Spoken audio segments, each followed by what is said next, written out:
บายดีเนาะวันนี้มาพบกับโทนี่จีเดสชาแนลวันนี้โทนี่กับทีพาไปงาน BNK นะเพราะว่าบางเทื่อนุ่มหรือว่าทีก็จะไปเจอกันทุกคนแต่ก็ไม่เจอที่ใดกันไปขึ้นรถกันเลยไปวันนี้เขาก็อยู่ในเข้ามาในงาน BNK เราประมาณ1 โมงประมาณ11 โมง 17 เป็นวันเวลาการงานเลย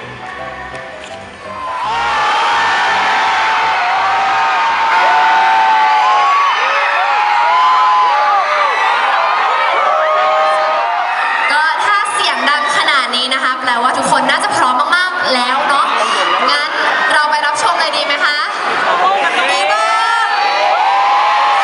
งพวกอย่างพวกซื้อได้บ้างถ้าอย่างนั้นขอต้อนรับ BNK48 ค่ะ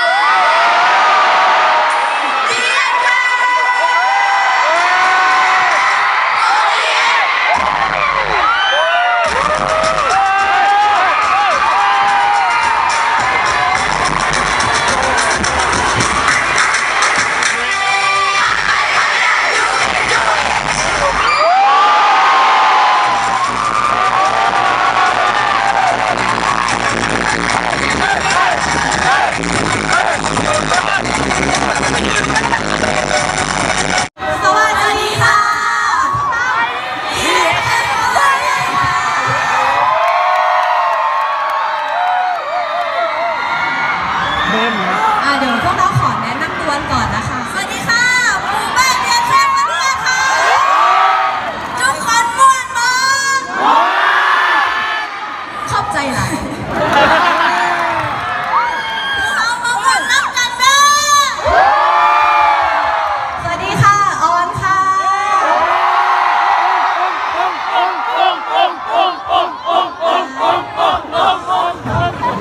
วันนี้มีคำว่าทุกคนน่าฮักหลายเด้อขอบใจหลายสวัสดีค่ะเนยค่ะ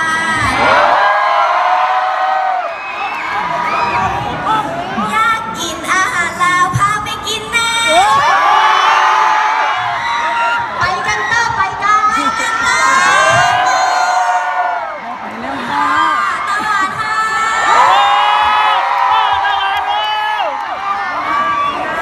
ทุกคนสุดยอดหลายหลายสวัสดีค่ะแก้วค่ะ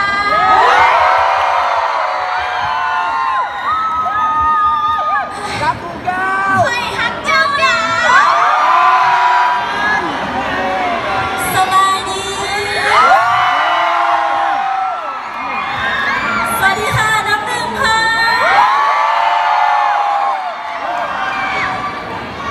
พวกเราดีใจที่ได้พบทุกคนเด้อสำเนียงเป๊ะมากนะว่าแค่นี้จบใช่ไหม no no no ไปพบกับเพลงช้าๆซึ้งๆกันบ้างนะคะกับเพลงซากุระโนะฮานาบิ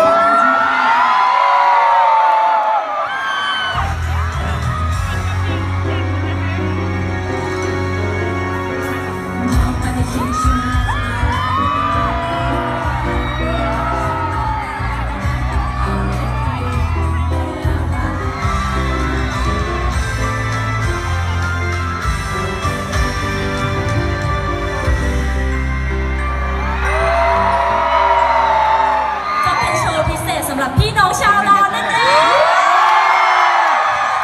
งั้นเดี๋ยวขอมอบเวลาให้กับพวกเขาทั้งสองคนดีกว่าค่ะยังพิชาตัวนะพิชาตัวค่ะใช่ไหมว่าความที่ฉันต้องการแค่เพียงเธอก่อนใช่ไหมเรื่องแค่นั้นเธอฉันมี And I love you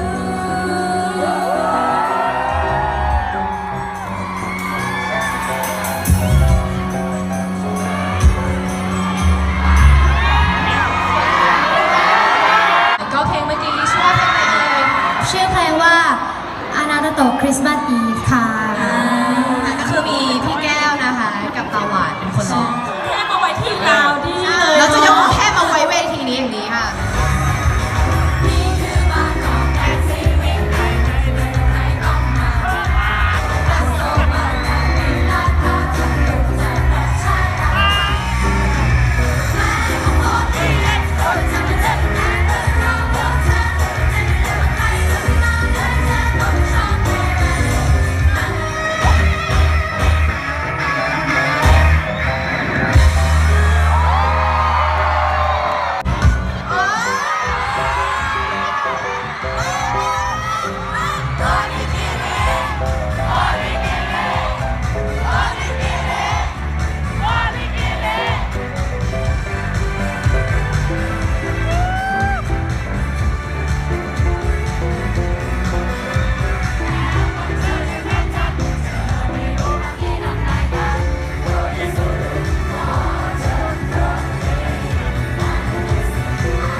เป็นยังไงกันบ้างคะ สนุกกันไหมยังไงก็เป็นไงคะพี่ๆเหนื่อยกันไหมคะชิวๆไม่เหนื่อยเลยชิวๆ เชื่อดังมากแค่นี้ก็ชื่นใจแล้ว ชื่นใจบอชื่นใจมากเด้อแล้วก็ชื่นใจหลายเด้อเป็นยังไงคะกับพี่ๆน้องๆชาวลาวทุกคน ก็ไม่คิดว่าคนจะมากันเยอะขนาดนี้นะคะจริงๆแล้วก็คือคิดว่าอาจจะมาแค่เซต1เซต4หรือเปล่าแต่ก็ดีใจมากที่เห็นทุกคนมากันเยอะขนาดนี้ขอบคุณนะคะ ดีใจอยากมาอีกบอยา ทำไมแผ่นซาวเลย ให้หนูมา ข อี อก ไหม มาอีกได้ไหมคะ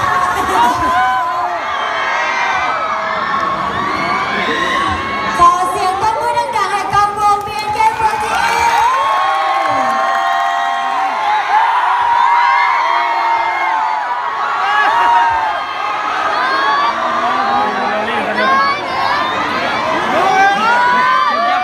ก็จบไปแล้วกับ